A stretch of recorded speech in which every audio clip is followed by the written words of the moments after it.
El Centro Académico de la Memoria de Nuestra América presenta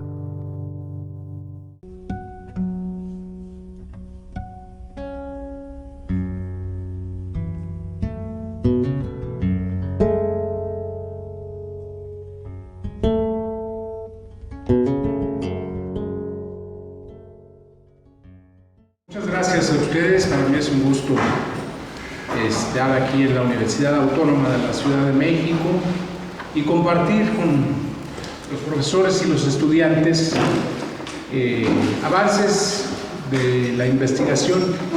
En este caso, como el título de la exposición bíblica, voy a tratar de abordar las relaciones que hubo en la Revolución Mexicana con países latinoamericanos, pero especialmente a partir de la Revolución Campesina de México que jefaturó Emiliano Zapata.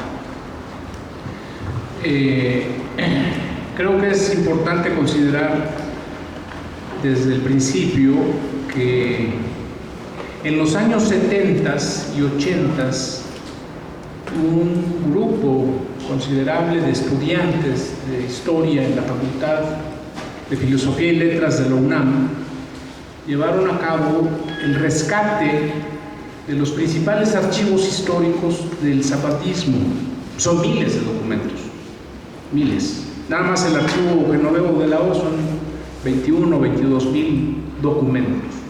Algunos de varias páginas, otros nada más son recados, son de distinto tipo los materiales. Y además estos mismos estudiantes, uno de ellos ahora es el director del Museo de Historia Castillo de Chapultepec, Salvador Rueda, hicieron entrevistas a los sobrevivientes del Ejército Libertador en los años 74, 75, 76 y grabaron las entrevistas. Quedaron registradas en esas cintas que había antes magnetofónicas. En los 90 hicimos un proyecto para digitalizarlo, salieron más de 500 discos compactos. Todavía no estaban disponibles los quemadores para DVDs, entonces ese acervo de la voz directa de los zapatistas está en la Dirección de Estudios Históricos del INAH en el centro de Tlalpan. Bueno, esto es importante porque desde entonces, a partir de rescatar los escritos y las voces de los zapatistas, se volvió posible estudiar el zapatismo, la experiencia revolucionaria de México, desde el punto de vista de los propios zapatistas, no desde el punto de vista de sus enemigos racistas, sea Madero, el gobierno de Madero, el de Huerta o el de Carranza, o la historiografía dominante que es principalmente carrancista y estadounidense. Eso como antecedente, porque es posible que ustedes se sorprendan de que la Revolución Campesina de México haya tenido una política internacional. La primera vez que hice una exposición así en Cuautla, con estudiantes en la hacienda de Hospital, oí que al pasar, al entrar, iba comentando unos estudiantes política internacional. No, nunca hubo política internacional del zapatismo. Bueno, va a ser sorprendente eso, pero precisamente porque está basado en los documentos internos del Ejército Libertador. Y en investigación que mi esposa Dulce María Rebolledo y yo hemos hecho en archivos no nada más de México, sino sobre todo de Cuba y de Montevideo, Uruguay, también en Buenos Aires, en la Hemeroteca Nacional, para ver esos vínculos que se crearon entre los zapatistas y los luchadores revolucionarios de otros países de América Latina. Bueno, entonces, ¿cómo les hacemos para ir pasando estas? ¿Le diste detalles? ¿Pasamos a la siguiente? Bueno, voy a exponer primero algunos contextos. El primer contexto necesario para entender lo que voy a exponer. Xochimilco, Distrito Federal, viernes 4 de diciembre de 1914 al mediodía.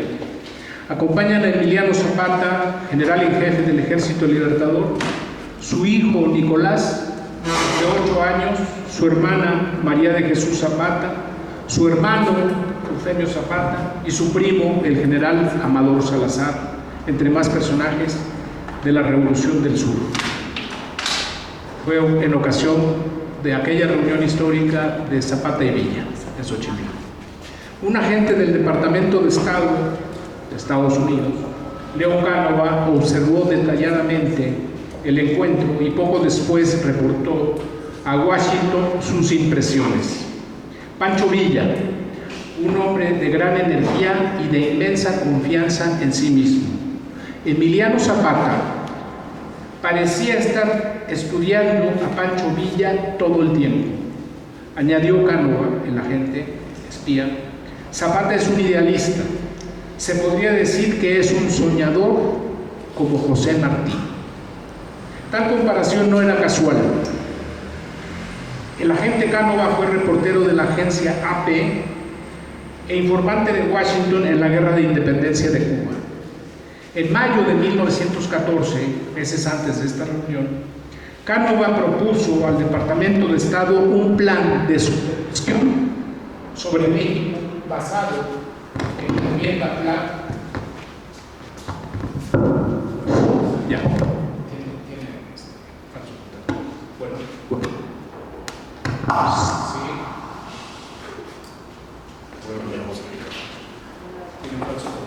Basado en la enmienda Platt, que Estados Unidos le impuso a Cuba después de su independencia por medio de la invasión y el chantaje militar.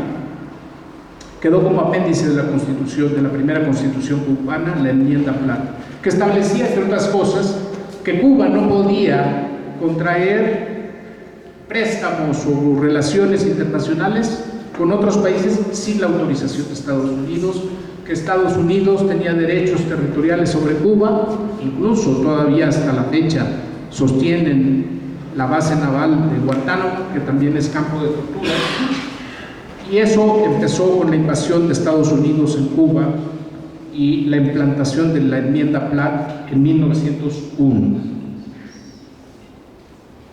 Eso era lo que proponía el agente Cánova que Estados Unidos hiciera también en México, algo parecido a lo de Cuba. El encuentro de Pancho Villa y Emiliano Zapata en Xochimilco simbolizó un pacto revolucionario que fue saludado con gran entusiasmo, yo creo que hasta la fecha.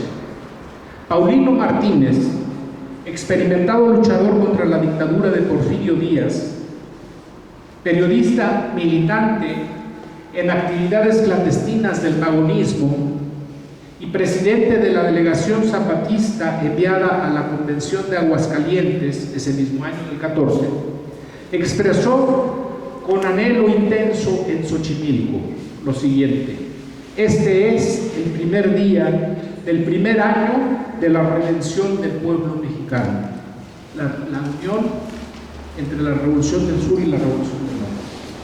A los 9 días, sin embargo, Paulino Martínez fue asesinado. Soldados villistas se presentaron en su casa y lo desaparecieron. Inmediatamente los zapatistas investigaron.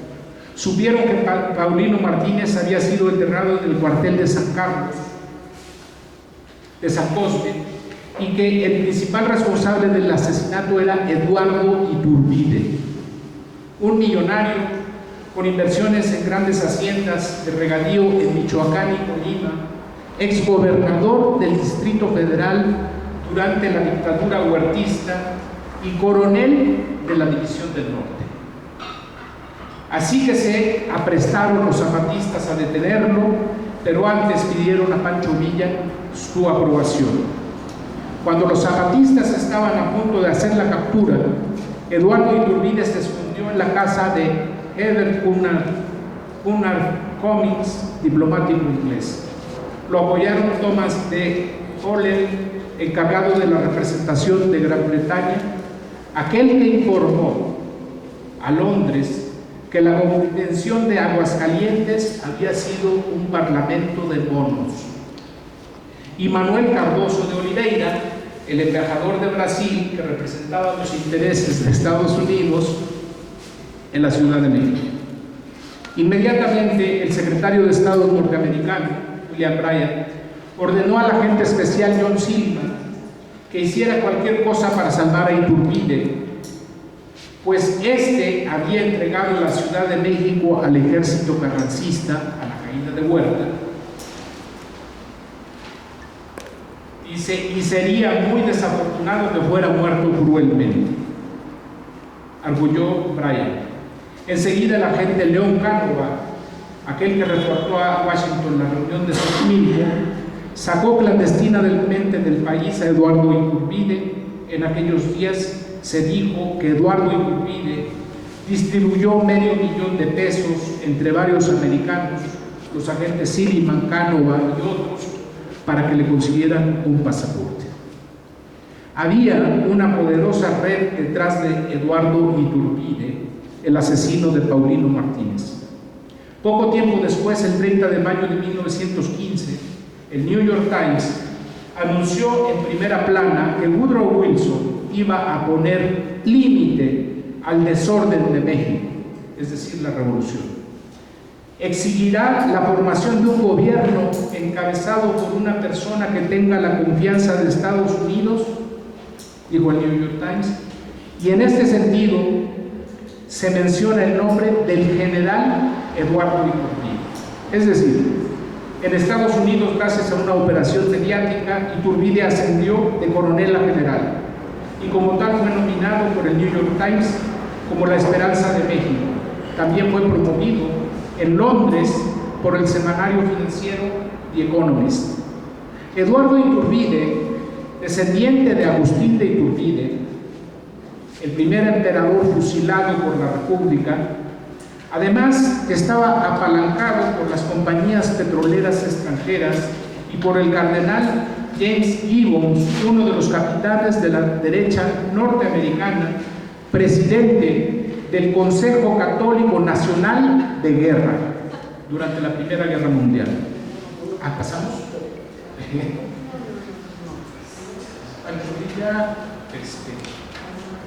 Sí, Paulino Martínez con Eufemio Zapata. ¿Pasamos a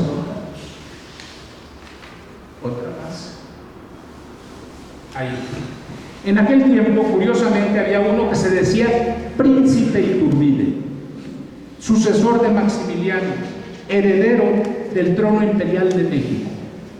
Estaba viviendo en un monasterio de Washington y a los 52 inviernos decidió esposar a una Miss de 29.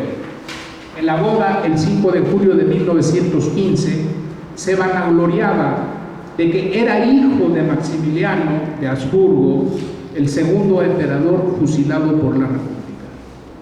En efecto, Maximiliano lo adoptó para significar una unión imperial, una familiaridad entre los reaccionarios, pero sobre todo para tener a quien heredar el presunto trono de México. En fin, según reportó el New York Times, el príncipe del monasterio de Washington, y que también se llamó Agustín de Iturbide, era primo de Eduardo Iturbide. Sin ese contexto, ¿cómo interpretar el hecho de que un coronel villista, Eduardo Iturbide, asesinara a Paulino Martínez, el presidente de la delegación zapatista en la Convención de Aguascalientes? ¿Y cómo explicar, sin ese crimen y sus poderosas redes, tan alta tensión que hubo en las relaciones del Ejército Libertador y la División del Norte a pocos días del encuentro de Xochimilco? Segundo contexto: la bandera de Estados Unidos en el puerto de Veracruz, lunes 27 de abril de 1914 a las 2 de la tarde. Al pueblo uruguayo: tropas yanquis han invadido México, patria hermana de nuestra patria. Después de Puerto Rico, después de Cuba, después del desmembramiento de Colombia, el pueblo de Monroe se presenta ahora como el pronto tartufo de la política internacional. Para protestar contra ese acto de cesarismo vejatorio, invitamos a todo el pueblo uruguayo a una manifestación sintiéndonos solidarios por la comunidad de triunfos en lo pasado, de aspiraciones en lo presente y de victorias en lo porvenir. ¡Viva México! ¡Viva América Latina! La manifestación contra la invasión norteamericana tuvo lugar en el centro de Montevideo la noche del sábado 25 de abril de 1914. Fueran los Estados Unidos, coreaba la muchedumbre. Terminados los discursos incendiarios, la multitud trató de marchar hacia la embajada de Estados Unidos y atacó algunos comercios norteamericanos. La policía resultó impotente y el gobierno recurrió a la tropa de caballería que cargó sobre la masa. Con armas improvisadas, la gente repelió el ataque y se produjo una batalla campal por México en Montevideo. Aquellas voces encendidas del pueblo uruguayo quedaron grabadas en la historia de las luchas sociales de nuestra América. ¡Viva México! ¡Viva la América Latina! ¡Mueran los Estados Unidos! Para continuar el rastreo del contexto internacional de la Revolución del Sur, aquí en la movilización de Montevideo tenemos indicio de tres elementos claves. Primero, la intervención militar del Imperio norteamericano en México. Segundo, la irrupción de los pueblos. Tercero, la formación de redes de solidaridad y comunicación en las luchas libertarias. Desde México, Cuba y el Uruguay intentaré mostrar algunos rasgos de la situación mundial, el contexto sin el cual sería incomprensible la política exterior del zapatismo y su significación internacional. Estaba naciendo el imperialismo norteamericano.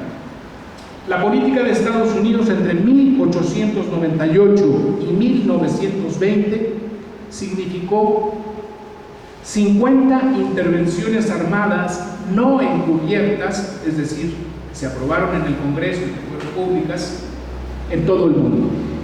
La mayor parte de ellas ocurrieron en América Latina, más precisamente en México, Centroamérica y el Caribe. Otras 13 operaciones militares fueron en Asia, 6 en Medio Oriente y África, y una en Europa durante la Primera Guerra Mundial. Alguna vez hice otro balance numérico de las intervenciones de Estados Unidos y resulta que en el periodo desde el siglo XIX hasta este momento, 1920, la mayor cantidad de las intervenciones armadas de Estados Unidos fueron contra China, contra México y contra Nicaragua.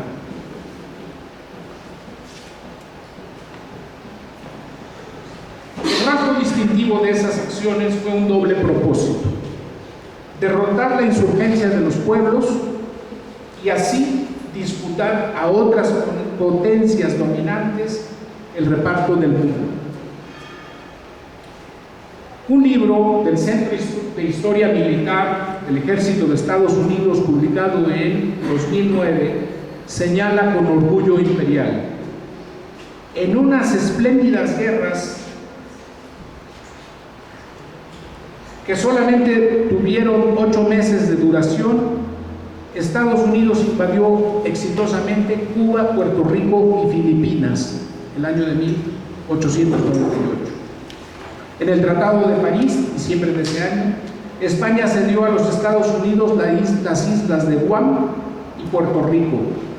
Recibió $20 millones por Filipinas y Cuba quedó bajo el control militar de Estados Unidos. La bibliografía viene en un archivo PDF de esta ponencia que va a estar disponible para ustedes si les interesa consultarla. Pero estos datos del reparto del mundo solo se refieren a las disputas entre la potencia emergente, Estados Unidos, y la potencia decadente, España. En realidad, la guerra de Filipinas continuó durante varios años entre el ejército yanqui y los independentistas insurrectos de ese archipiélago del Océano Pacífico. ¿Pasamos? Ahí.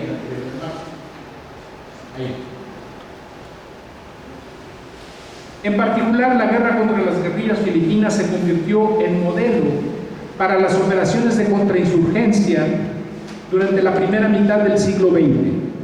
Implantación masiva de bandas paramilitares, espionaje y sistemas descentralizados de inteligencia militar a nivel local y regional, tortura y ejecución de los prisioneros, castigo a las comunidades, destrucción de siembras e incendio de poblados, control de víveres y medios de transporte, prohibición de comercio con el territorio de los insurrectos, bloqueo militar terrestre y marítimo, reconcentración de la población y estructuración de distritos militares para controlar el territorio, ley marcial y ejecuciones sumarias, campos de concentración, expediciones de reconocimiento, rastreo y aniquilamiento.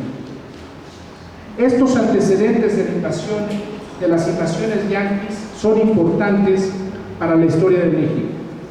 La cadena del mando militar de la invasión en Chihuahua, el año de 1916, general Hugo Scott, jefe del Estado Mayor del Ejército Yanqui, Frederick Johnston, comandante del Departamento Sur, que comprendía los estados de Texas, Nuevo México y Arizona, John Tercium, comandante general de las tropas invasoras, y George Bell, comandante del fuerte militar en El Paso, Texas, tuvo participación en las guerras de Cuba y Filipinas, los cuatro generales que menciono, y que tuvieron intervención directa en la invasión de Chihuahua.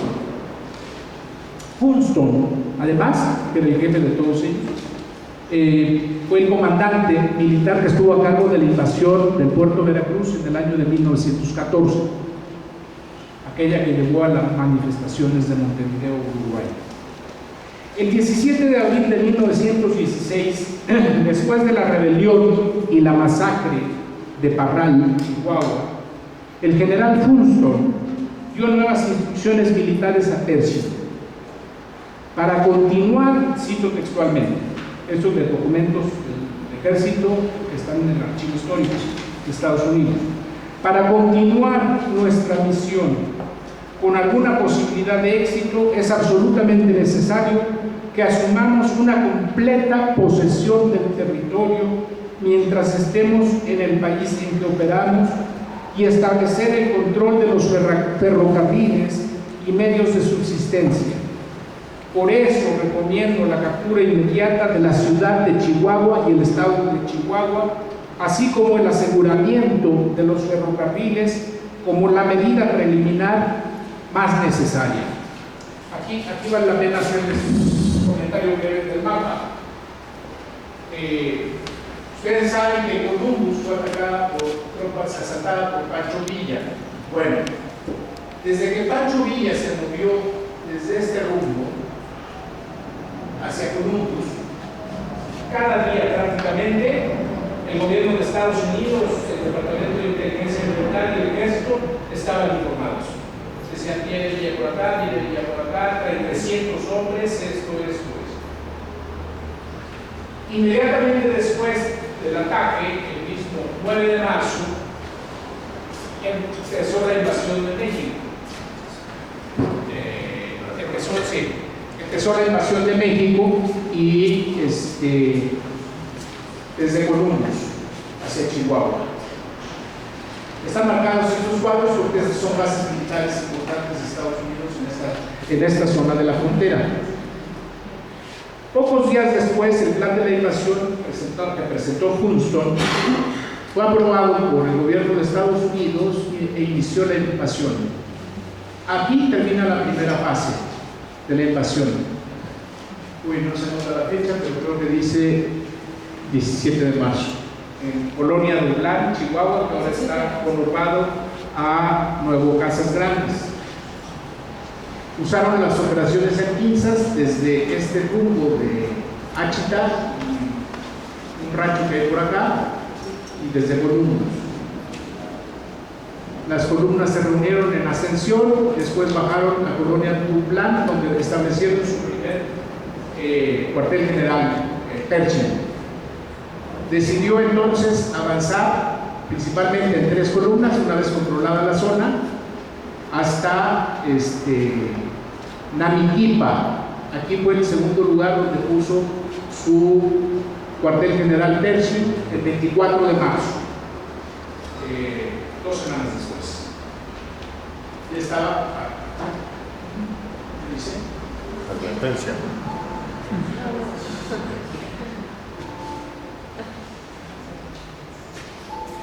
Ese. ¿No lo rompió? No.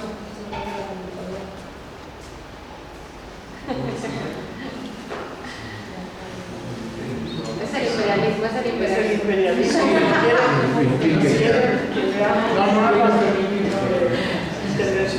Es Windows.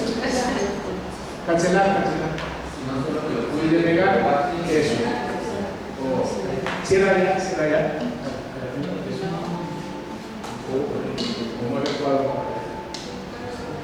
Bueno.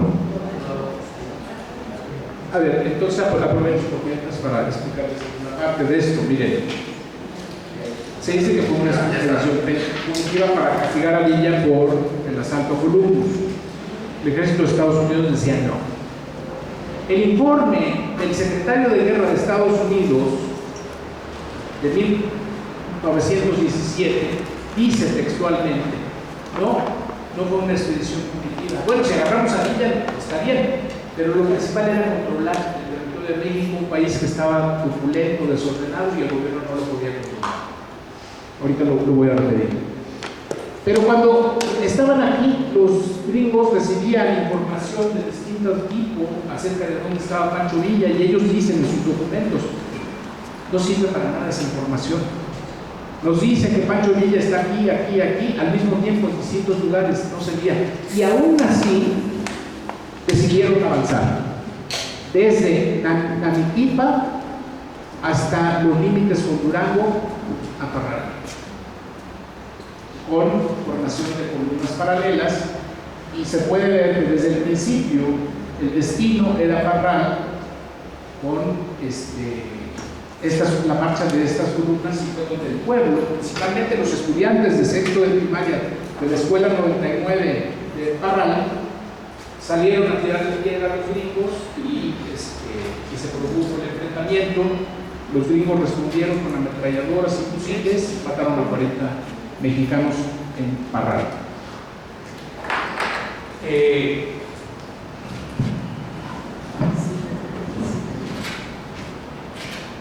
Otra consideración, pasamos así. También esta es una página, un informe, no sé si se alcanza a ver el texto, pero que dice: lista de los estudios de contingencia que están completados o en proceso de completarse. 1. Planes para movilizar la organización militar de estos contingentes de la Guardia Nacional.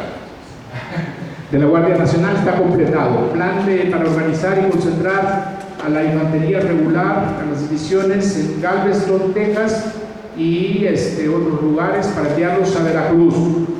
Son 27 tareas que señalan que ya están hechas: fotografías, estudios de fuentes de víveres, de medios de transporte, de líneas de ferrocarril, y los estudios de las inversiones extranjeras en toda la República, porque decían: va a haber respuesta de los mexicanos y hay que darle protección a las inversiones norteamericanas, que van a aparecer después en el mapa siguiente. Bueno, esta otra consideración: desde que los zapatistas se levantaron en armas en Villa de Ayala el 11 de marzo de 1911, el ejército de Estados Unidos tenía actualizado su plan de guerra general contra México. Esa semana, el 16 de marzo de 1911, antes de la caída de Porfirio Díaz, el general William Waterston, comandante del Colegio de Guerra donde radicaba el Servicio de Inteligencia Militar del Ejército, envió una carta, que es la primera parte de la primera página, y un informe al jefe del Estado Mayor del Ejército de Estados Unidos, son como 70 folios de tamaño grande, ¿no? Así como legal. ¿Qué decía la carta?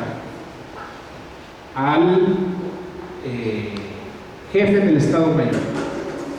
Usted sabe que los planes de guerra están basados inicialmente en la suposición de que la guerra será conducida por los Estados Unidos prácticamente en contra de un pueblo unido, México. Witherspoon también fue veterano de las guerras contra los apaches en Cuba y en Filipinas. Su papá, además, fue miembro del Estado Mayor del general Winfield Scott en la invasión de 1847 que usurpó a México la mitad de nuestro territorio. La carta de Witherspoon, en marzo de 1911, contiene varios anexos con estudios para la invasión, cuando recién comenzaba apenas la revolución campesina en el sur de nuestro país. Ya ves. Reuniendo la información económica y militar, la económica está en puntos rojos, son las inversiones bancarias, financieras, ganaderas, agrícolas, etc.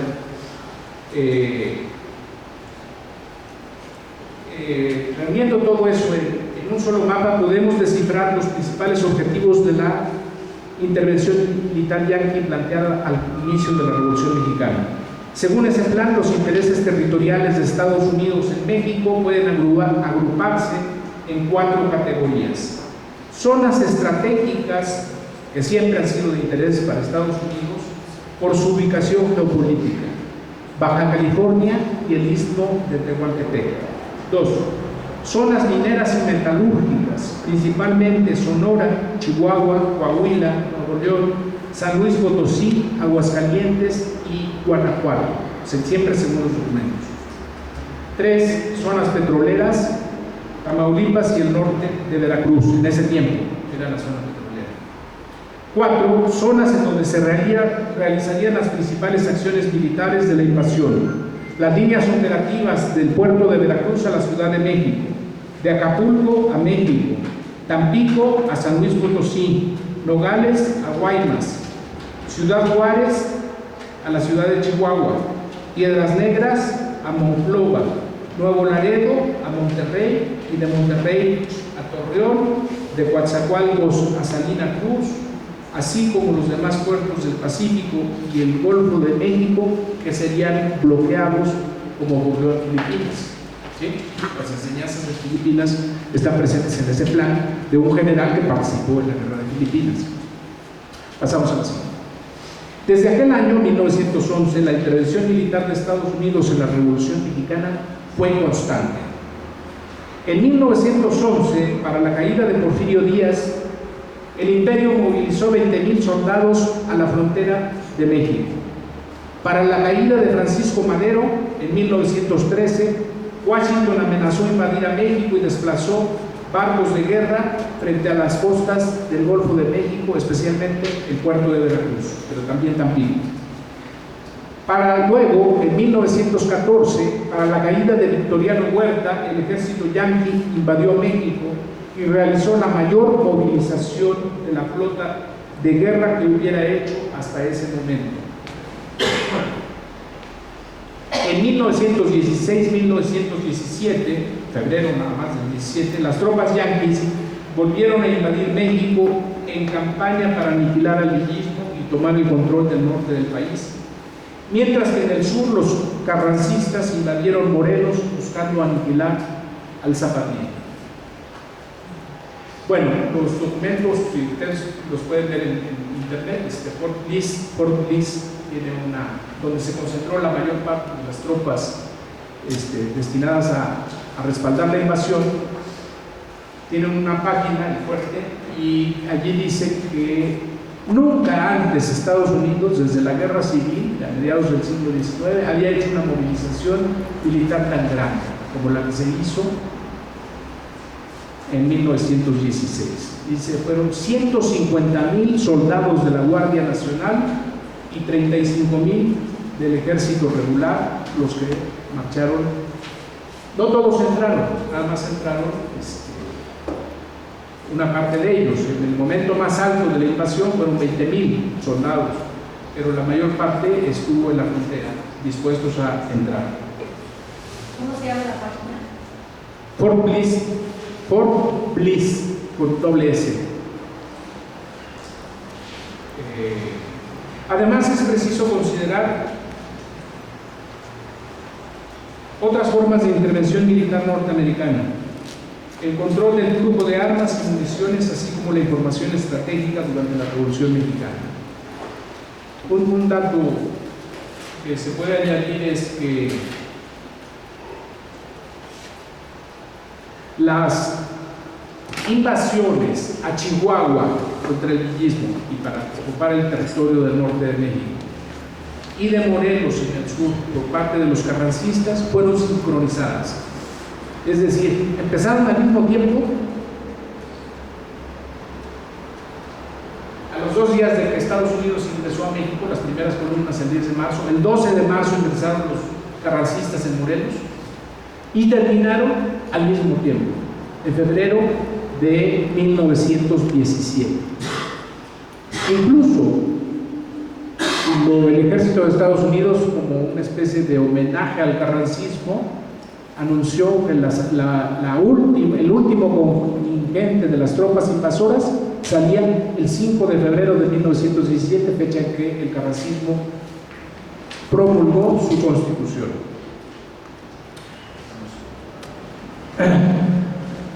Otro rasgo de la situación internacional en ese periodo fue la insurgencia de los pueblos y las clases trabajadoras. En este mapa solo se muestran los conflictos armados en el periodo de 1898 a 1919. Por ejemplo, en China, que allí nada más es una estrellita, ¿no? En China incluye la rebelión Boxer de 1899-1901, la Revolución Republicana de 1911, la rebelión de Sun Yat-sen en 1913 y la revuelta antiimperialista de 1915-1916.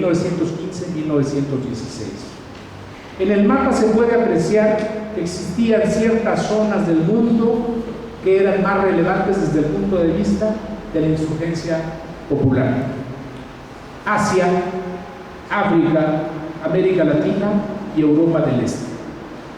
A pesar de ciertas omisiones en la información, el mapa permite hacer visible la insurgencia de las luchas de liberación en el mundo, el contexto internacional de la Revolución Campesina de México, jefaturada por Emiliano Zapata. ¿Pasamos? Sí se distinguen las líneas, ¿verdad? Sí. Bueno. En el curso de esas luchas se formaron redes de comunicación y solidaridad cuya existencia previa sirvió para la política internacional de los zapatistas. O sea, no fue nada más en el aire que los zapatistas dijeron vamos a hacer esto, vamos a hacer lo otro. Había una red y sobre esa red trabajaron los zapatistas. En este otro mapa se presentan ciertas relaciones internacionales a partir de 2 nodos: La Habana y Buenos Aires.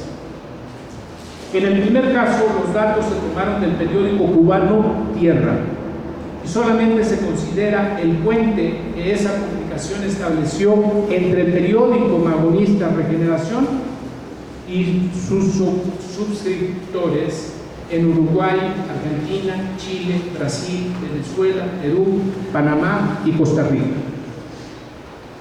¿Sí? Tierra. Es importante la ubicación de La Habana porque los barcos, por ejemplo, que salían o llegaban entre Europa, Brasil y Estados Unidos incluso, tenían que hacer escala en Cuba, en La Habana. Entonces era La Habana un núcleo en la red marítima, mercantil, militar, pero también para que Ricardo Flores Magón recibiera noticias que estaban publicadas en el periódico cubano Tierra, y donde le decían, oye, que dicen los de Costa Rica que necesitan, ya no manden 20 ejemplares de Regeneración, manden 30 o 50, o se manda tanto de dinero de las colectas que se hicieron en Cuba. O sea, era un nodo de comunicación en la red de comunicaciones La Habana. Otro nodo importante fue Buenos Aires, que es el segundo caso. La información proviene del periódico, de las publicaciones periódicas que el periódico La Protesta de Buenos Aires recibió entre los meses de enero de 1915 y enero de 1916, que son las fechas que consultamos José María y yo en la hemeroteca. O sea, con esos datos decíamos, pues recibieron de Europa, recibieron de Estados Unidos, recibieron de Cuba, de Brasil, etcétera, y entonces pudimos establecer que había esas redes de comunicación con Buenos Aires. Con esta muestra de datos y por contraste con el mapa anterior es posible considerar la siguiente hipótesis. El mapa anterior es el de los levantamientos populares en el mundo. En aquel tiempo existieron redes de comunicación y solidaridad más o menos estables entre los países de América Latina y con países de Europa Occidental y Estados Unidos. Pero no habrían existido tales relaciones con los movimientos de Asia, África y Europa del Este, zonas clave de la insurgencia mundial, como lo se veía en el mapa anterior. En este sentido, como veremos más adelante, el pronunciamiento del zapatismo y otros movimientos de nuestra América en favor de la revolución bolchevique habrían significado una nueva brecha para la política internacional de los revolucionarios latinoamericanos de ese tiempo. Es decir, una apertura latinoamericana hacia las luchas de liberación en Europa del Este y Asia, que es el marco geográfico de la Revolución Rusa. Política internacional del Ejército Libertador contra la intervención norteamericana. Con relación a la política zapatista frente a la intervención de Estados Unidos, referiré algunos hechos. En marzo de 1915, Pancho Villa le escribió a Emiliano Zapata diciéndole que él, Pancho Villa, había designado a Felipe Ángeles para ocupar la presidencia de México y quería saber la opinión del jefe zuliano. Ya se me imaginaron, ¿no? Decidí que el presidente de México sea Felipe Ángeles. ¿Qué piensas? Zapata, está publicada, un libro de Conaculta. Zapata le respondió en forma terminante, rechazando tal posibilidad. Le dijo a Villa que el presidente de Estados Unidos, Woodrow Wilson, estaba proponiendo una terna de candidatos entre los que se encontraba Felipe Ángeles. Añadió Zapata que por lo tanto Felipe Ángeles no podía ser presidente de México. Textualmente, no debemos admitir de manera alguna proposiciones hechas por el presidente de los Estados Unidos, pues de hacerlo así es tanto como admitir la tutela de aquel gobierno, dándole injerencia en la resolución de asuntos que nosotros los mexicanos somos los únicos llamados a resolver. El general jefe Emiliano Zapata, cuartel general en Tlaltizapán, 10 de abril de 1915. Bueno, y en la postdata le dice, te mando el plan de Ayala, que lo leas. El plan de Ayala dice, el que tenga más fuerza militar no es el que va a nombrar al presidente provisional de México. No, dice el plan de Ayala, todos los jefes de las principales fuerzas revolucionarias de todos los estados del país se van a reunir en una junta para designar al presidente provisional, convocará elecciones, etcétera, etcétera. O sea, tiene una perspectiva distinta el plan de Ayala en cuanto al gobierno. Pasamos al siguiente. Poco después, cuando Woodrow Wilson amenazó con invadir a México a mediados de 1915, el general Eufemio Zapata expresó al encargado del Poder Ejecutivo de la Convención, que funcionaba en la Ciudad de México. Es otro de los borrones de la historiografía dominante. Nada más se habla de la Convención de Aguascalientes, que duró unas semanas, y todo lo demás se borró, como si no existiera. De Aguascalientes la Convención se trasladó a la Ciudad de México, donde se dieron los principales debates del programa revolucionario. Allí los zapatistas plantearon, en mi opinión, 4 asuntos principales que tuvieron confrontación con los delegados villistas. Uno, por supuesto, el derecho agrario. Pero decían los zapatistas, sí, la tierra debe ser del que la trabaja, etcétera, etcétera, pero la tierra no nada más es la superficie, también es el subsuelo.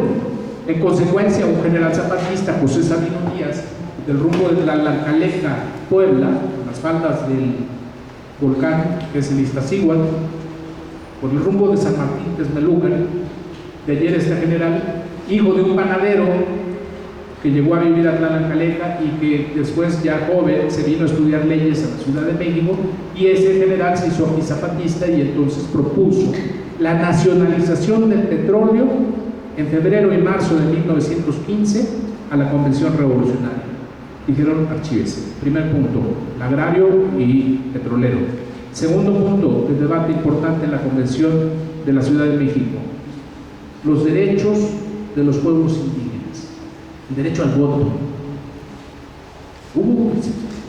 No se imagina, los debates están también en internet, en una página creo que se llama Antorcha, ¿te acuerdas?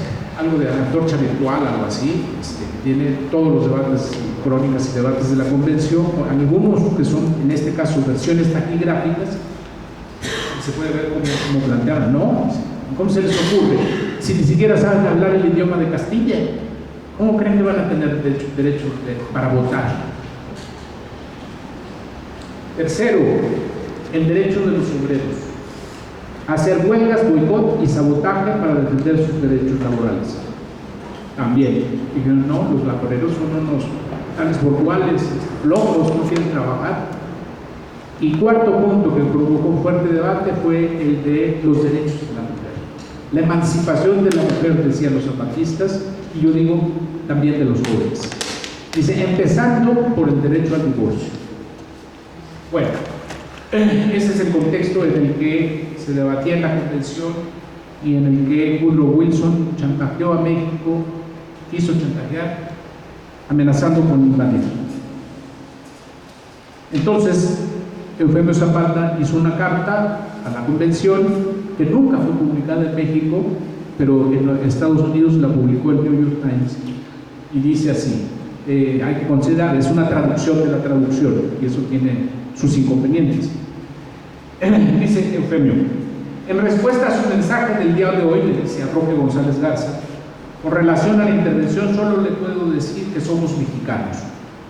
Si los norteamericanos no están dispuestos a mostrarnos el respeto que nosotros les hemos mostrado en nuestro territorio, si nos consideran débiles e incapaces de defender nuestro amado país, si piensan que es una cualidad haber dejado impune el hundimiento del barco Lusitania por la poderosa Alemania y entrometerse en asuntos mexicanos que no les conciernen, interviniendo aquí solo porque son más fuertes, entonces que comiencen las hostilidades.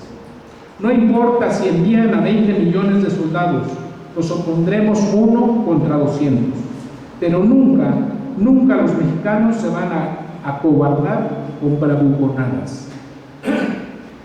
La historia contará, sigue diciendo la carta de Eufemio Zapata, la historia contará un cuento glorioso sobre ellos, los gringos, que de una manera cobarde se doblegaron ante los poderosos alemanes y atacaron a una nación que no había cometido ofensa alguna, México, sino que luchó por sus libertades, una nación incomparablemente más pequeña, pero más patriótica. En general, fuimos a Zapata. O sea, a ver, esto ustedes también lo tienen que saber. En la prensa, aquí en la Ciudad de México, había muchas noticias de la Primera Guerra Mundial en esa época. Y el caso del hundimiento del barco Lusitania, donde murieron muchos estadounidenses, fue un escándalo. Se sabía, toda la gente sabía que Estados Unidos se había quedado callado, le habían hundido el barco donde iban estos. Creo que el barco era inglés, no era y es todo un escándalo, porque dicen, no, los submarinos alemanes atacaron y hundieron el Lusitania, y era un barco civil, un barco mercante. Los alemanes respondieron, no, desde el momento en que llevaban municiones y explosivos, es un objetivo militar. Entonces dicen los alemanes, el problema es de los Estados Unidos, que usa la población civil para mandar de Nueva York a Londres municiones y explosivos para la Primera Guerra Mundial, usando como parapeto a los ciudadanos pacíficos. Bueno, fue un escándalo y Eufemio Zapata, como todos los demás, estaban muy enterados. La carta de Eufemio también fue terminante al señalar criterios de la política internacional revolucionaria. con lo que acabo de leer. Respeto entre naciones, no sumisión ni cobardía, ante todo independencia nacional. En 1916, una vez más, las Fuerzas Armadas de Estados Unidos invadieron México. En aquel año, Emiliano Zapata lanzó un manifiesto y llamó al pueblo mexicano a la lucha. Dice: Carranza, el moderno protector de los hacendados contra el pueblo, ha mendigado el apoyo extranjero y se ha atrevido a llegar a donde ninguno de sus predecesores había descendido. Más impúdico que Huerta, más desvergonzado que Santana, 100 veces más infame que Porfirio Díaz, Carranza ha solicitado la intervención extranjera. Ha ido a pedir de rodillas al gobierno norteamericano que lo ayudara en su lucha contra Francisco Villa.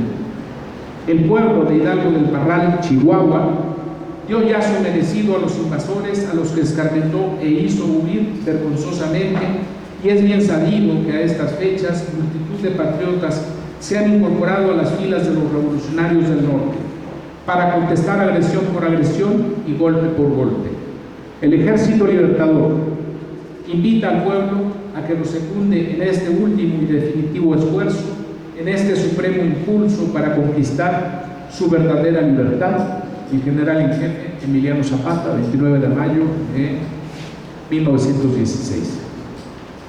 Sí, este es otro dato que se conocía públicamente, pero que los archivos de Estados Unidos lo manifiestan más claramente. Por ejemplo, Estados Unidos planteó el uso de los ferrocarriles de Chihuahua para transportar suministros a las tropas invasoras. Y el gobierno de Carranza, a través del secretario de Relaciones Exteriores, que después fue yerno de Venustiano Carranza, Cándido Aguilar, le dijo al gobierno de Estados Unidos: no, dice, pues ya es imposible, ya no podemos hacer eso, porque la prensa de Estados Unidos publicó el acuerdo secreto que teníamos respecto de los ferrocarriles. Eso nos ha avergonzado, entonces no podemos otorgar la protección a los ferrocarriles para que les estén suministrando a las fuerzas invasoras. Eso y mucho más, ¿no? De que Carranza fue el que solicitó la intervención de Estados Unidos, y eso se sabía, lo sabían los zapatistas y los carrancistas, que también hubo muchos que se indignaron con esta actitud del gobierno de Venustiano Carranza. En la era del norteamericano, la independencia nacional enarbolada por el Ejército Libertador actualizó la historia de las luchas del pueblo mexicano. La independencia nacional, base indispensable de la verdadera libertad, constituye uno de los dos principios decisivos de la política internacional de la Revolución Campesina de México. Cuba, política internacional del Ejército Libertador. Ese año de 1916, precisamente en los días que fue la rebelión del pueblo de Parral y la masacre, por ahí así como el día 12 de abril fue eso, y el 15 Zapata, el cuartel general de Zapata, asignó misiones internacionales a dos jóvenes del Ejército Libertador, Genaro Amezcua y Octavio Paz, padre. A raíz de esto, el general Amezcua viajó a Cuba y allí trabajó a favor de la causa insurgente entre 1916 y 1920. Colocar a un representante del Ejército Libertador en La Habana y no en Washington o Nueva York, este fue un rasgo notable de la política internacional zapatista. Las tareas asignadas tanto a Octavio Paz como a Genaro Amezcua fueron tres. 1. Propaganda. Dar a conocer las causas y los fines de la Revolución de México, insistiendo de modo especial y preferente en las reivindicaciones agrarias del Plan de Ayala.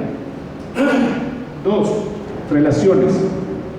Establecer ligas con círculos, agrupaciones y personalidades políticas y recoger adhesiones y apoyos para la causa del Plan de Ayala.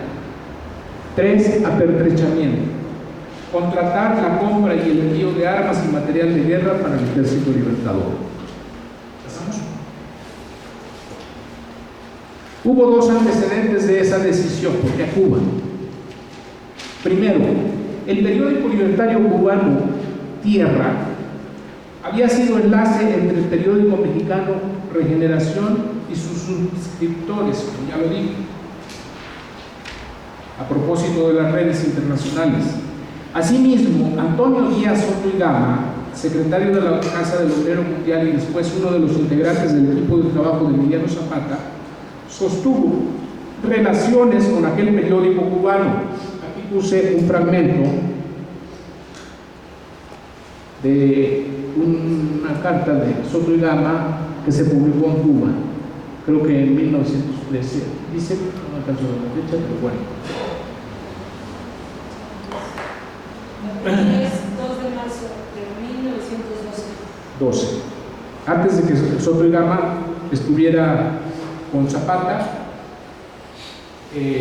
tenía ese vínculo Soto y Gama con Cuba, cuando él era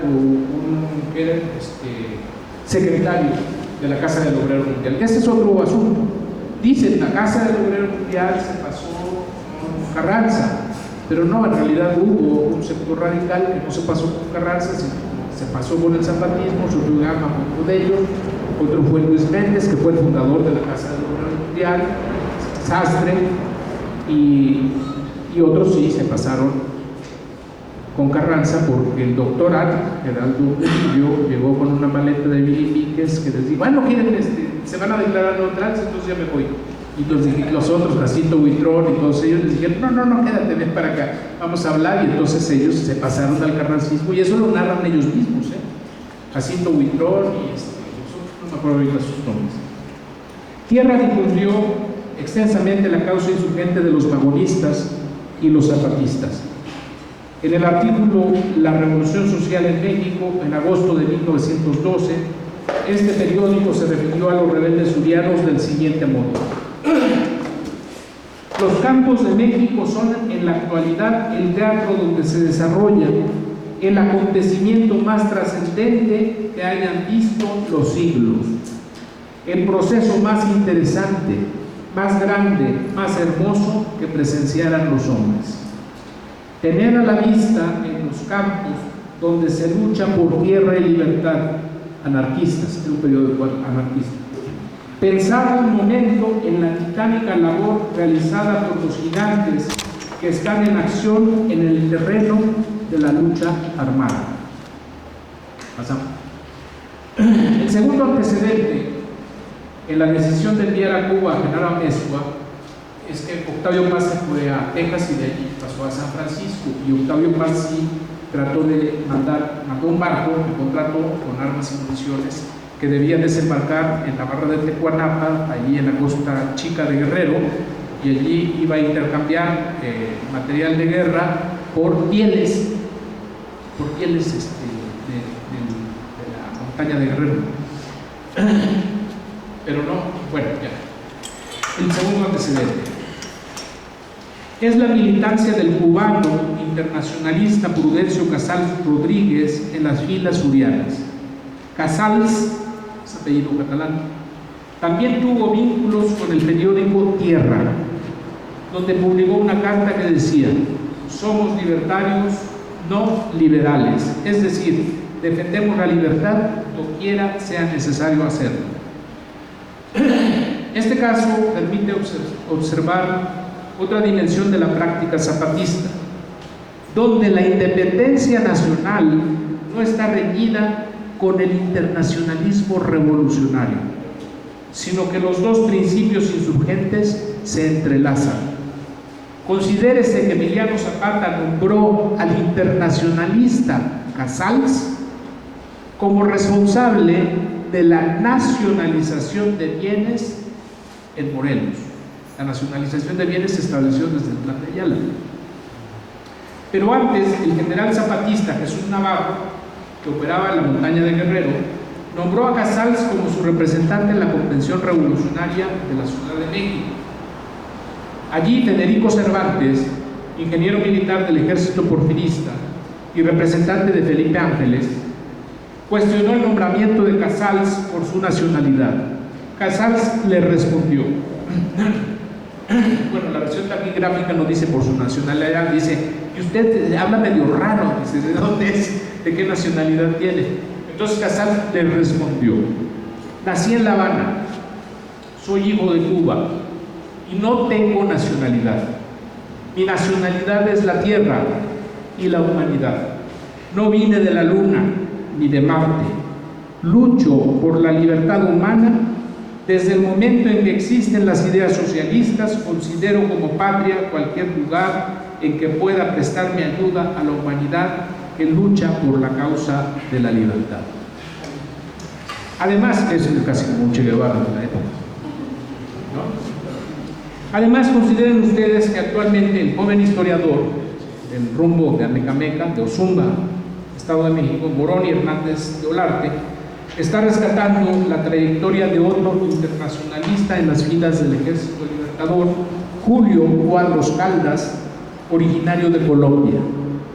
Cuando regresó a su país, Julio Cuadros tuvo una influencia considerable en las luchas agrarias colombianas y hasta me ha dicho Moroni que allá en Colombia se dice que Julio Cuadros Caldas tuvo cierta influencia para que surgieran después las FARC, la guerrilla colombiana que acaba de acordar la paz.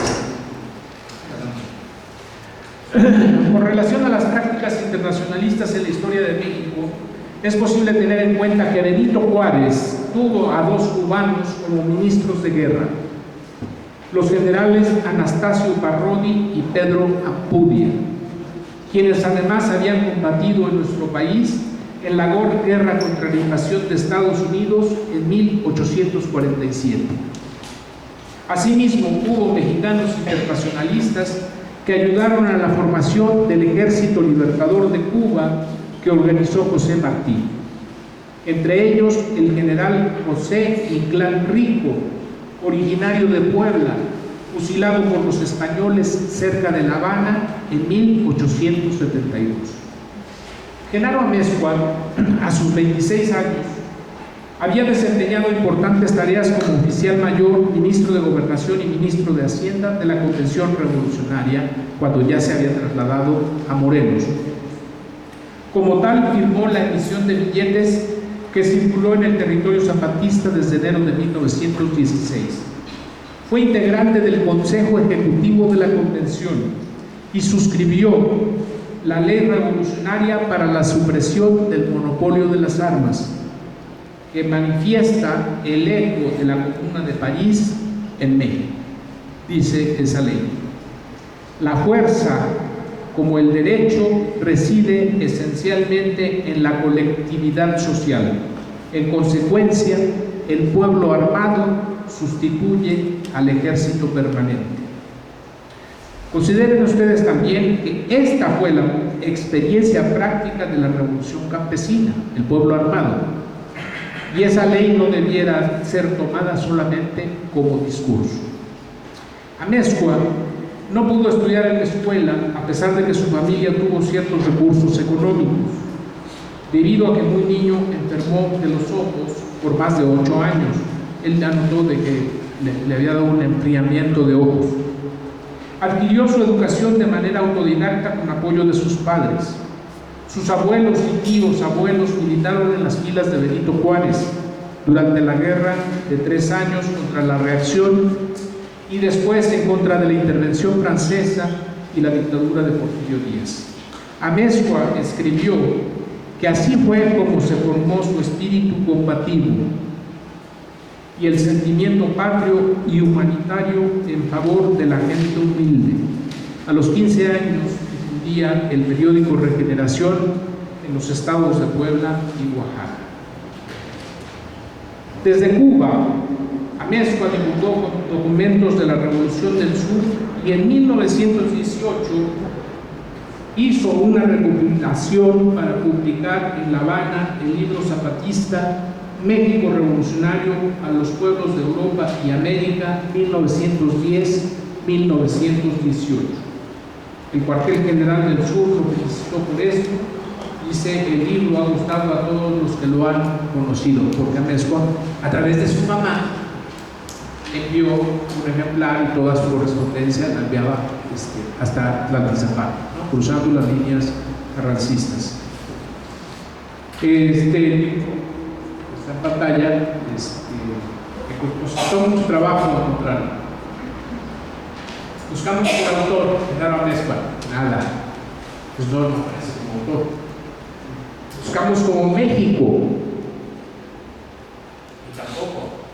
En la UNAM, en la biblioteca de la UNAM, no la central, sino la que está donde está la Biblioteca Nacional. Allí ahí tienen una biblioteca, allí también igual. Y otro día dije, no, pues voy a buscar por Europa, 1918, me parece. Y ya.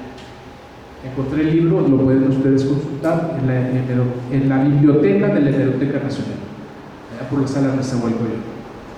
Y no busquen en catálogo México con X, lo tienen que buscar con J. Por eso yo no lo encontraba, porque lo catalogaron con la portadilla, esa es la portada, pero con la portadilla ahí aparece México escrito con J, entonces era imposible encontrarlo así ni en Cuba ni en... Pero ahí está, mira. Pasamos a la siguiente. Y fue natural que Amezcua adoptara una perspectiva latinoamericanista en Cuba. La manifestó de diversos modos, por ejemplo, al insertar un grabado a doble página en el libro México Revolucionario. En primer plano, el pueblo insurrecto marcha por la montaña y Zapata levanta un estandarte que dice Tierra y Libertad. El horizonte del escenario rebelde es el valle, la ciudad y más notoriamente América Latina. A pie de imagen, el texto de este libro dice: y al ver que quien prometía la tierra era uno de los suyos, un Zapata, un postergado, un rebelde, un campesino, el pueblo tuvo fe y se insurreccionó gallardamente. En entrevista con el periódico La Discusión en La Habana, Genaro Amezcua señaló: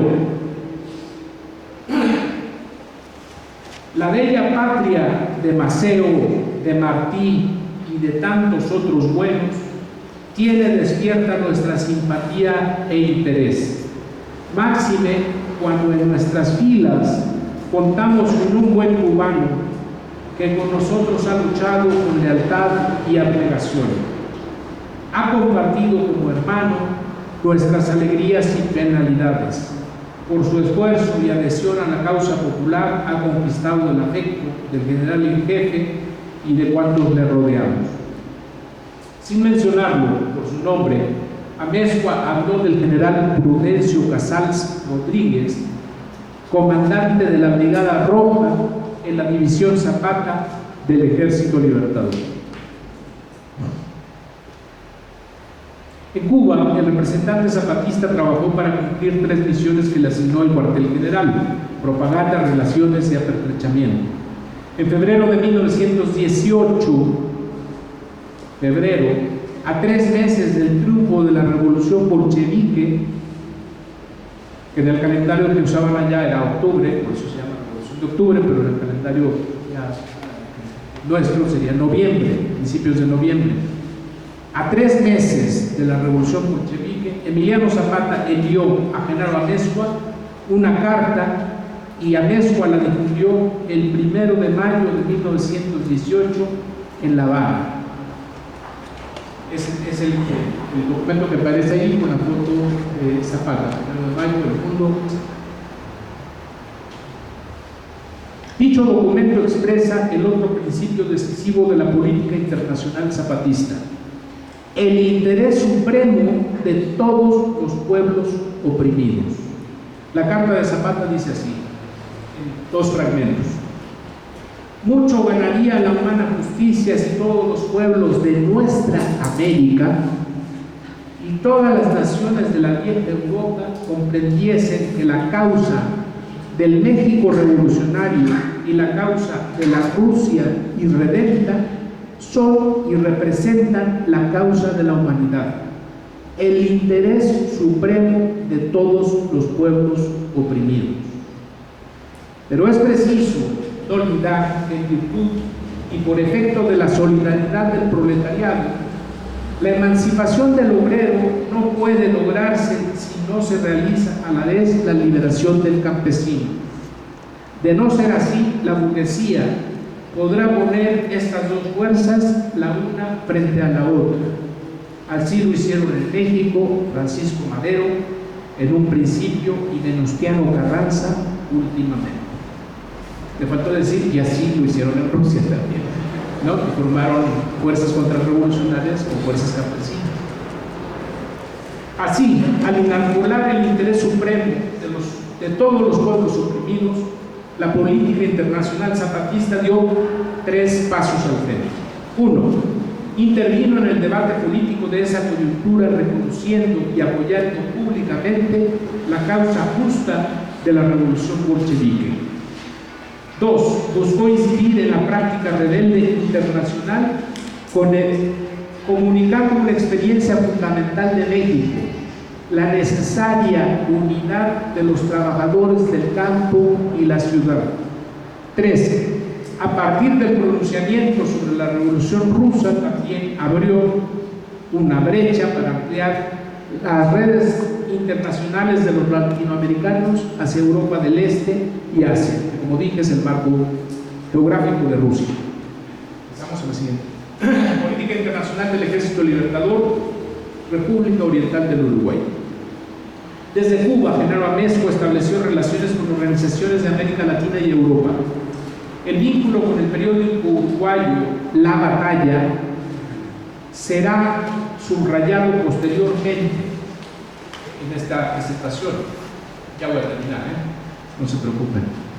Pero hay que anticipar eso. En 1938, y en realidad por allí entré yo a buscar los datos, después nos fuimos a Cuba y a Uruguay, en 1938, la Unión de Revolucionarios Agraristas de URES, es decir, en la época de Cárdenas, a cargo de Genaro Amezcua y Prudencio Casals, expresó un reconocimiento especial a 4 periódicos internacionales que habían apoyado el zapatismo. Del Uruguay, La Batalla, y de Cuba, El Mundo, Solidaridad y La Discusión.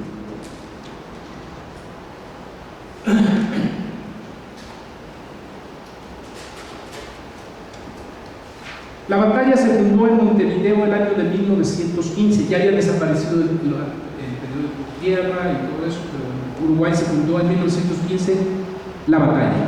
Y estuvo bajo la dirección de María Collazo, una trabajadora uruguaya, anarquista e internacionalista. En la historiografía uruguaya de esa época, para ubicar a María Collazo, pueden considerar ustedes que equivale a Ricardo Flores Magón.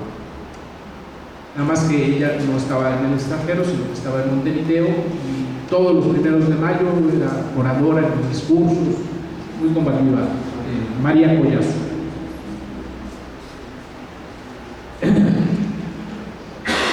Y es significativo que una mujer sea la conductora de esto y la que más relaciones tuvo con los zapatistas.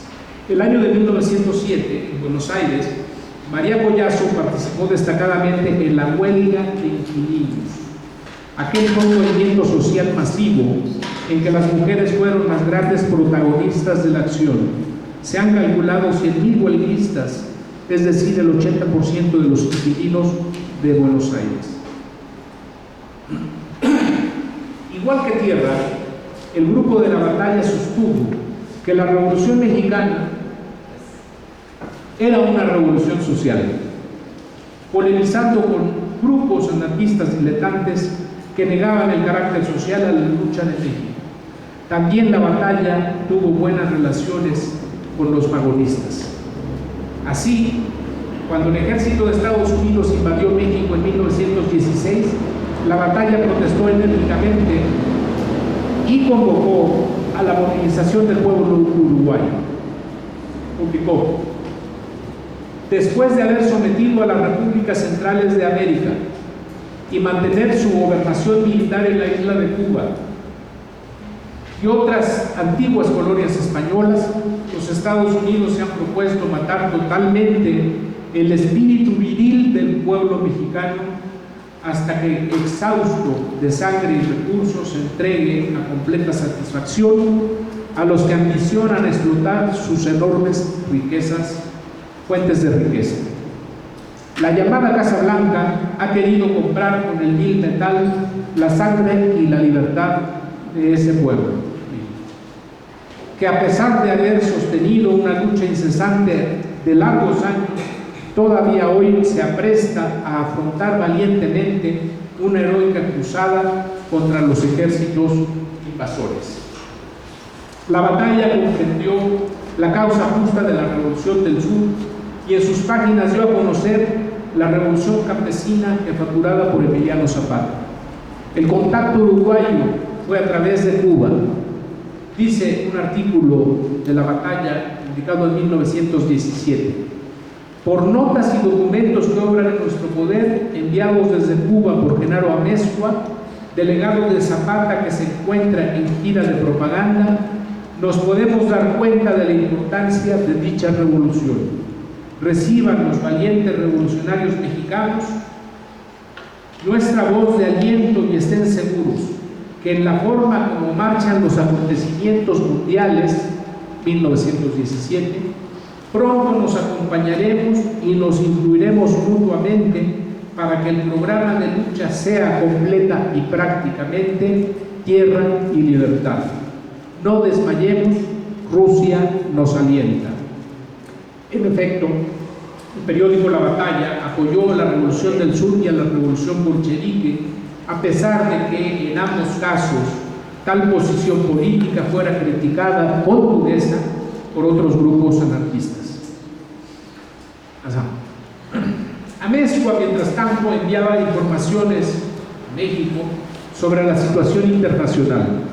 Soto y Gama, estamos hablando de 1918, el final de la Primera Guerra Mundial y el levantamiento de revoluciones en varios países europeos y otros casos que ya veremos.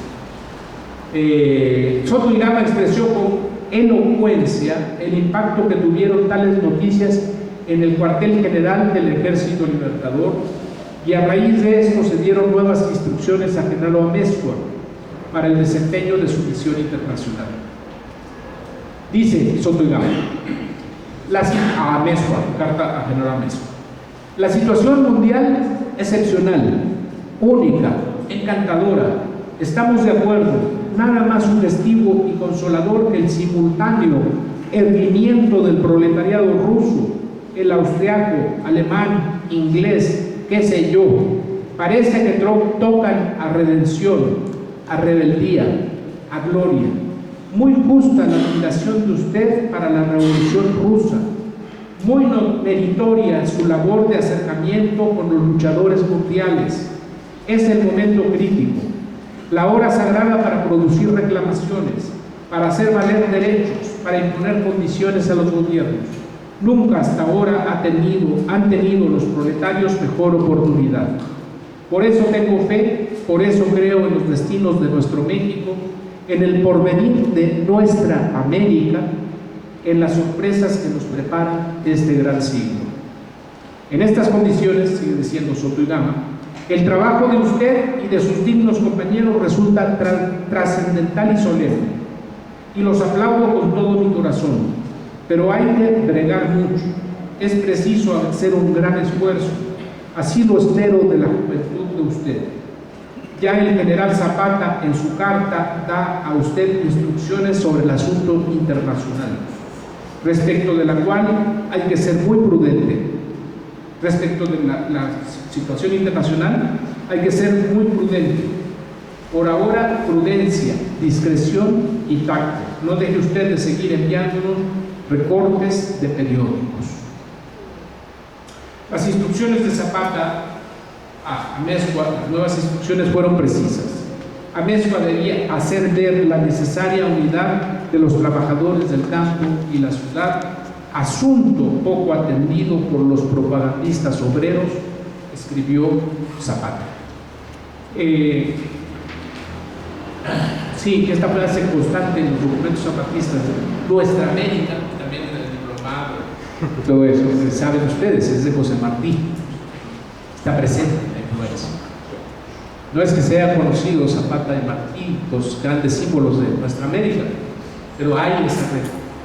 Consideren que se llamaron igual: Ejército Libertador, el de José Martí, y Ejército Libertador, el de Emiliano Zapata. Alguna vez un compañero de Lina, peruano, me dijo: oye, tal persona peruana dice, tiene en su archivo información del Ejército Libertador del Perú, en donde Genaro Amezcua participó en la década de los años 20 en una expedición como el Granma, con un barco para desembarcar tropas en el norte del Perú y hacer la lucha. Era la época de, no de José Martí y Zapata, sino de José Carlos Mariátegui. 3 ejércitos libertadores: Cuba, México y Perú. 3 símbolos fundamentales: José Martí, Emiliano Zapata y José Carlos Mariátegui, enlazados. Pero para rastrearlos no hay que seguir, no hay que buscarlos por arriba. Uno ya estaba muerto, Martí estaba muerto, Zapata estaba muerto. No, hay que buscar por abajo, en los cuadros medios, en el trabajo que hacía Prudencio Casals, Genaro Amezcua, que es donde brotan ese tipo de datos. El único gran problema es que hablé por teléfono con este profesor, bueno, no sé si sea profesor, es historiador peruano, y me dijo: sí, yo tenía las cartas, tenía esto, tenía lo otro, que mostraban esto, la participación de Amezcua, la participación, la formación del Ejército Libertador, pero se me quemaron un incendio crudo en mi casa. Y ya no tengo posibilidad de comprobar eso. Quedó para, como muchas otras cosas, ¿no? Como el dato nada más. Pero eso sí, yo le digo a Moroni, ahora que vas a Colombia, averigua y pon mucha atención. Si hay vínculos, además de Julio Cuadros Caldas con peruanos, sigue ese vínculo, porque por ahí puede aparecer algo interesante. Sí, estoy terminando, ¿no? No se preocupen, va a haber tiempo para preguntas, va a haber preguntas, faltan 3 medias páginas. Era tiempo de explosiones sociales, 1918, en todo el mundo. El grupo de la batalla y el Ejército Libertador no estaban equivocados. Enseguida, durante la segunda mitad de 1918, se produjo una imponente huelga general en Montevideo, la insurrección espartaquista en Alemania, la revolución soviética en Hungría, intentos revolucionarios en otros países europeos y después, en enero de 1919, la insurrección obrera de Buenos Aires. El 2 de diciembre de 1918, unos 2.500 obreros metalúrgicos de la fábrica Bacena se declararon en huelga. Exigieron aumento de salarios, jornada de 8 horas, pago de las horas extras, abolición del trabajo a destajo y reinstalación de compañeros despedidos. ¿Pasamos? Empresarios y gobierno respondieron atacando una manifestación de mujeres e hijos de huelguistas. Hubo 5 muertos y 40 heridos. El 9 de enero, la clase obrera de Buenos Aires se volcó en masa. Asistieron unas 200.000 personas al sepelio y muchos obreros iban armados. El cortejo fúnebre fue atacado nuevamente, pero esta vez la multitud respondió con violencia inusitada. En menos de 2 horas, los trabajadores tenían el control completo de la ciudad, mientras que la policía y el ejército se replegaron a los cuarteles. Vivir para ser libres o morir para dejar de ser esclavos, coreaban los insurrectos. El periódico La Batalla observó que dicho movimiento terminó de modo natural, es decir, cuando se agotaron las municiones de los obreros y las armas no podían usarse más. Entonces empezó la reacción. El movimiento proletario fue aplastado militarmente. En la semana trágica de Buenos Aires hubo más de 700 muertos y 4.000 heridos según fuentes obreras. Ese mismo año de 1919, La Batalla, el periódico libertario dirigido por María Goyazo, informó acerca del salvaje asesinato perpetrado en contra de uno de los más honrados y sinceros hombres de la revolución, Emiliano Zapata. La batalla fue autocrítica. En verdad que hemos sido ingratos a no habernos ocupado tanto como merece la revolución mexicana. que desde hace 9 años se está desarrollando en ese grande y fértil país. Ingratos en verdad hemos sido al silenciar el gran esfuerzo que ha venido haciendo este denodado pueblo desde 9 años. Disculpadnos, hermanos. El asesinato de Emiliano Zapata, Rosa Luxemburgo, Karl Liebknecht, la masacre de Buenos Aires, la contrarrevolución en Rusia fueron acontecimientos del año de 1919, en que se produjo la vuelta de la marea contrarrevolucionaria en todo el mundo. Y este proceso tuvo otro sello muy especial. El gobierno de la socialdemocracia alemana asesinó a la socialdemócrata Rosa Luxemburgo y Karl Liebknecht, mientras que el gobierno que se decía revolucionario, Venustiano Carranza, asesinó a Emiliano Zapata. También ese año de 1919 se fundó el Partido Alemán de los Trabajadores, que se convertirá después en el partido nazi de Adolfo Hitler, nacionalsocialista. En junio de 1919, uno de los dirigentes del Partido Socialista Italiano, Benito Mussolini, publicó el manifiesto del Santo Sepulcro que sentó las bases del fascismo. Los rebeldes fueron masacrados en todo el mundo, pero además la contrarrevolución utilizó sus banderas. Y esto marcará las estrategias de la dominación en el siglo XIX. Carranza y su régimen posterior son revolucionarios. Los campesinos que hicieron la revolución, ellos son solicitantes de tierras, ¿no? Y revolucionarios, el partido, el régimen emanado de la revolución mexicana, ¿no? Eso es lo que resultó de ese proceso contrarrevolucionario y genocida, completamente racista. Ahora sí, la conclusiones. Sí. La política internacional de la Revolución del Sur fue un hecho histórico, un esfuerzo colectivo del Ejército Libertador por la independencia nacional y en contra de la intervención imperialista de Estados Unidos en México, un lance a favor de las luchas de liberación de todos los pueblos oprimidos del mundo. Insisto, independencia nacional y liberación de todos los pueblos oprimidos fueron dos principios fundamentales en la política internacional zapatista y fueron manifestadas explícitamente en sus documentos. 2. Sin el proceso revolucionario mundial de aquellos años, sería imposible entender cómo se formaron redes libertadoras desde el cuartel general del sur, encabezado por Emiliano Zapata. En su contexto más amplio, la Revolución Campesina de México fue una zona dentro de una gran turbulencia mundial. Lo decisivo en su lucha política internacional fue haber contribuido a formar lazos de liberación más allá de nuestras fronteras y abrir brecha en las redes latinoamericanas hacia la insurgencia de los pueblos en Europa del Este y Asia. 3. Pero igualmente, sin tener en cuenta la contrarrevolución que siguió, sería imposible entender cómo fueron destruidas esas redes libertadoras y borradas de la historiografía dominante. En este sentido, el de las borraduras de la historiografía de los vencedores de 1919, creo que aún padecemos las consecuencias de aquella contrarrevolución. Muchas gracias.